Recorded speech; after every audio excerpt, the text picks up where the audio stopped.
The Giants are one of the worst teams in baseball right now. They're off to an awful start. For a team that's missed the playoffs in 8 of the last 9 years, 2026 has been just as bad. You've got teammates flat out cursing at one another, their star third baseman to be exact, telling his first baseman to catch the effing ball. And somehow, he's been a part of the problem too.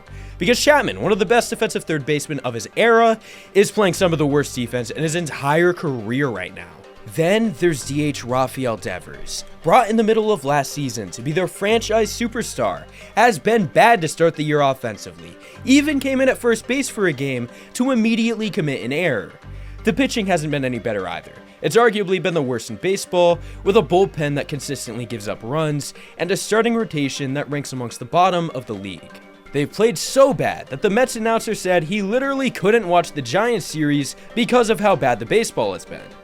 All of this is happening under the lead of a brand new manager, Tony Vitello, a guy who had never coached a single game in professional sports, and it's showing. He told the media that he has been apologizing to his family at dinner for the way his team has played.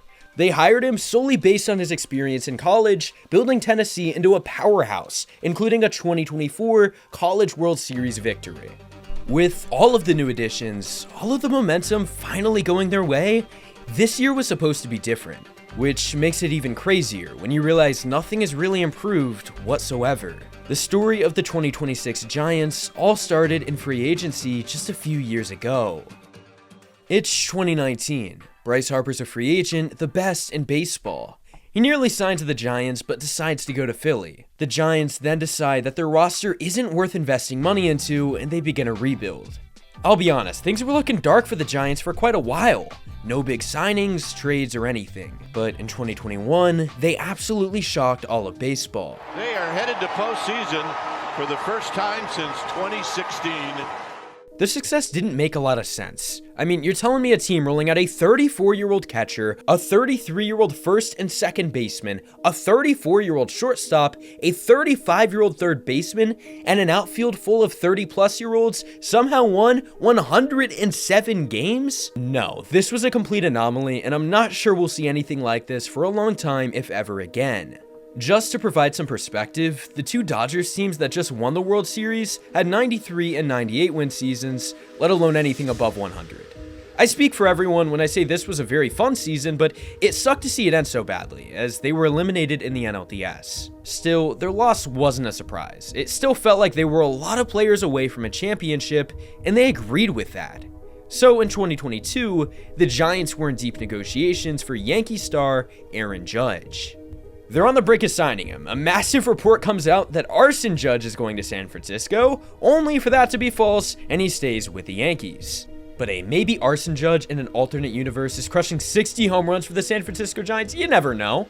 They had now swung and missed on multiple stars, but reportedly we're finally about to get one. The massive news of Carlos Correa, 13 years and $350 million. JP, San Francisco gets their man.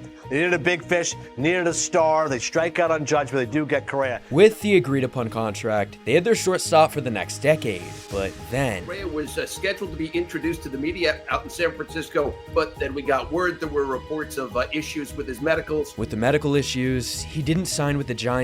Correa was going elsewhere. And with the aging Brandon Crawford regressing from the duties of being the Giants shortstop, this was a major issue. In this same offseason, they lost their best pitcher. But Carlos Rodon is a Yankee. The Yankees had now taken their best pitcher and the hitter they wanted the most. This video is sponsored by Bear Mattress. Let me tell you, this partnership has changed my sleeping habits for the better, along with my cat. As you may know, I've been doing YouTube for many years, and there's a lot of late nights, whether I'm writing, editing, I'm always doing something. Only to wake up the next day and do it all again, so my sleep is pretty non-negotiable. And what you might not know about me is that I recently started going to the gym. One day I deadlift, the next I'm benching, and then I'm squatting with the barbell. I usually leave my gym pretty late at night, sore and ready for bed. I'm not a professional athlete, I think that's pretty clear, but they have been consistently endorsed by them along with many active people in general. The mattress I got is the Bear Mattress Elite Hybrid with medium firmness, and I added on their ceiling-infused cover that's made to regulate temperature, help with physical recovery, and of course, help you fall asleep faster and stay asleep longer. But I'll be very honest, I have had one big problem with it, and you'll look here, it caused me to sleep in at 10:30 one morning, resulting in a missed call from my buddy 3-0 Greenlight, who was extremely shocked. Luckily, I'm sure he understands because he's actually been sleeping with a Bear mattress for well over a year now. So if you don't want to take my word about this mattress, take his. But if that's not enough, don't worry, because Bear actually has a 120-night sleep trial for you to use, ensuring that Bear is the right mattress for your lifestyle. Thanks to this partnership, you can get nearly half off, a total of 40% off of this lovely Bear mattress. All you have to do is scan the QR code on the screen or click the link in the description to claim your discount now. Thanks again to the people over at Bear. Let's get back to the video. After their underwhelming 81-81 season in 2022, it's no surprise that they followed this up with a sad 79-win season in 2023. They were the definition of mediocrity. Some of their players were decent, but just lacked that big presence in the lineup that could carry them into being one of the best teams in baseball. So they needed to find a way to solve that. They offered Shohei Ohtani, the best player in baseball, a $700 million deal, nearly identical to the one he signed with the Dodgers. See a pattern? Nobody wants to play for the San Francisco Giants, and why would they? Outside of their success in the early 2010s, they haven't done anything notable in the last decade. Their team philosophy had clearly not been working out either, as they only made the playoffs one time between 2017 to 2023. The man in charge who was running this team was blatantly not fit for the job. Going into 2024, they were hit with another major blow. This time, their pitching coach, Andrew Bailey, was running out of the building. Despite not having a lot of talent in their rotation, they had been pretty okay at pitching. There were multiple pitchers he was able to elevate inside of the organization, but none more notable than their rising sensation, Logan Webb. Hey, Logan Webb got him to chase, strike 3 swinging. Changeup got him swinging. 9 strikeouts in 6 innings for Logan Webb. Before pitching coach Andrew Bailey got into San Francisco, Webb had been struggling pretty bad. But under Bailey in 2021, he had his first 3 ERA season, and it only got better from there. Other examples of his success include Camilo Doval and Tyler Rogers, 2-star bullpen arms in San Francisco who were developed under him. So Andrew Bailey leaving was detrimental, and we saw so in 2024 as the pitching development became a bad problem. You see, right before Bailey left, the Giants called up their top pitching prospects since superstar Madison Bumgarner came up. His name, Kyle Harrison. He was perceived to be a pitching phenomenon and posted an encouraging .416 ERA in his 1 month under Bailey. But in 2024, he regressed harshly, not showing any improvement at all. Harrison will stay and face Contreras, who launches one down on the knee, watches it fly. Doval, their star closer, was also in the midst of his worst big league season by a mile without Bailey.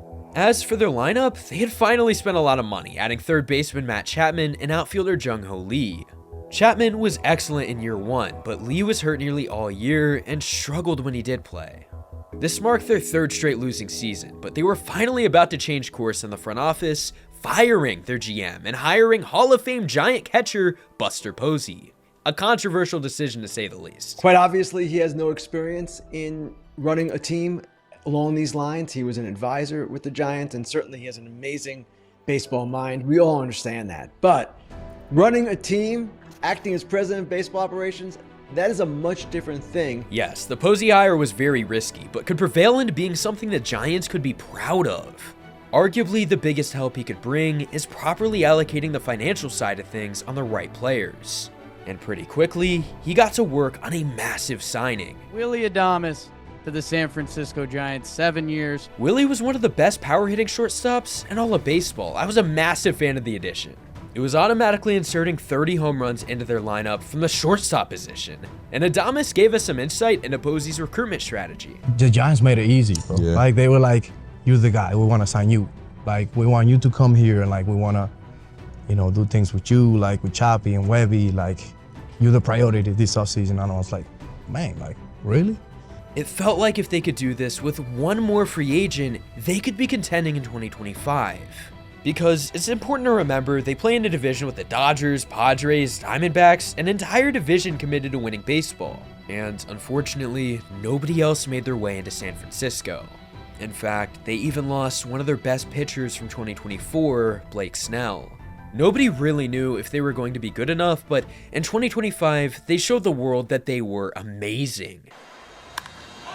Adames, high drive, left field, he's done it again. By mid-June, they had a record of 41-31 in position to make a run at the playoffs. Posey had separated himself from this previous regime. Been a part of 3 world championships with the San Francisco Giants. He was not happy with the ex-regime and how they ran it.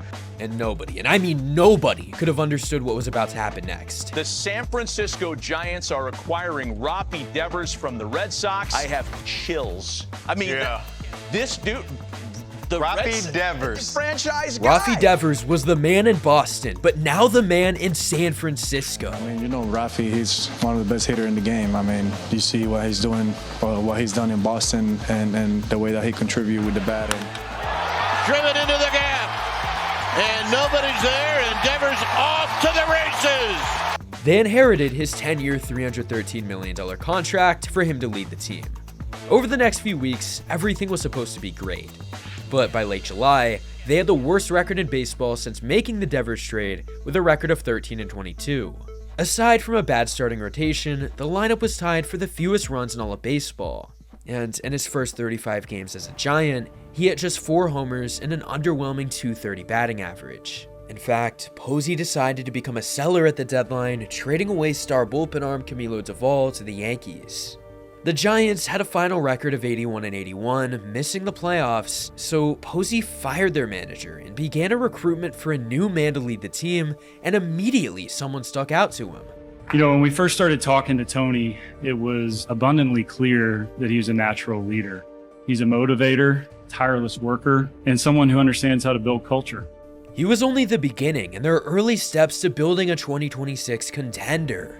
In free agency, they brought in an on-base merchant and Luis Arraez. And this one, again, a 1-year deal for a guy that has won 3 batting titles, a guy that over the last 4 years has never had a season with fewer than 600 plate appearances. He led the National League in hits last year. He's still only 28 years old, yet with all that fanfare, a 1-year, $12 million deal. He was an exciting addition for a lineup that needed help, and they also still plan on adding in the outfield. The San Francisco Giants do it. They actually go out and sign an outfielder, a center fielder, Harrison Bader. They were playing the Yankees in the first game of the MLB season, live in front of millions on Netflix, but then...